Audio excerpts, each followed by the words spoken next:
Y continuamos con esta edición especial de Efecto Naim, donde les estamos trayendo partes de algunas de las entrevistas más interesantes que hemos tenido. Una de estas entrevistas fue con la doctora Elizabeth Stanley. Ella se crió en una familia de militares, ella misma es oficial de inteligencia, participó en operaciones militares y fue herida en una de estas operaciones, pero decidió utilizar todo ese conocimiento, toda esa experiencia para desarrollar instrumentos, maneras de pensar, maneras de actuar que contribuyan a disminuir el estrés, que contribuyan a manejar mejor las circunstancias cuando hay momentos de gran adversidad.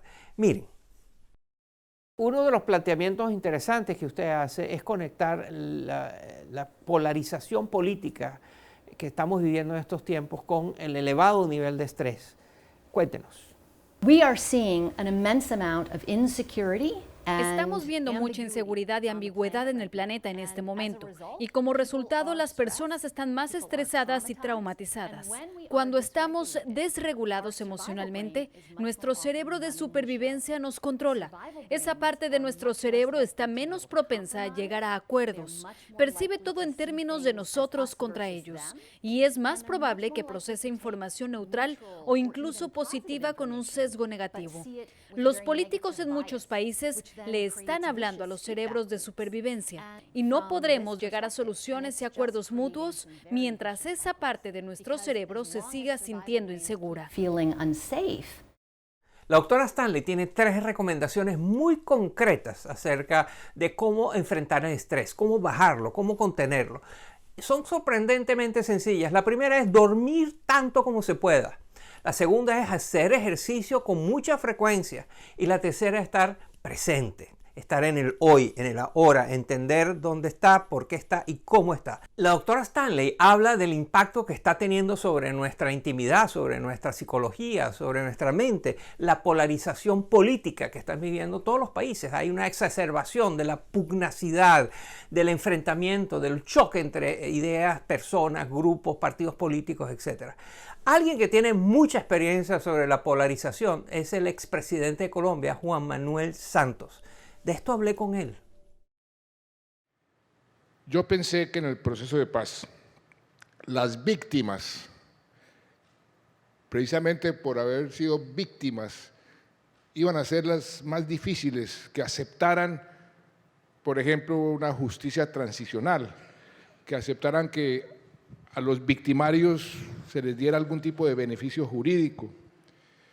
Y resulta que era todo lo contrario. Un profesor que creo que usted conoce, Ronald Heifetz, de la Universidad de Harvard, vino al comienzo del proceso y me dijo, mire, usted se está metiendo en un camino muy difícil. Cuando esté a punto de tirar la toalla, hable con las víctimas, pregúnteles sus dramas, su vida, por qué fueron víctimas. Eso lo va a reenergizar. Y yo comencé a hacer ese ejercicio casi como haciendo ejercicio físico. Todas las semanas iba a hablar con alguna víctima, no se imaginan las historias, los dramas, pero siempre me decían, presidente, siga para adelante, persevere. Y a muchas les preguntaba, pero usted que sufrió tanto, ¿por qué?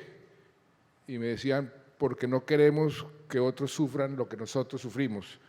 Y me convenció pues que las víctimas fueron las más generosas cuando yo pensé que iban a ser las más difíciles.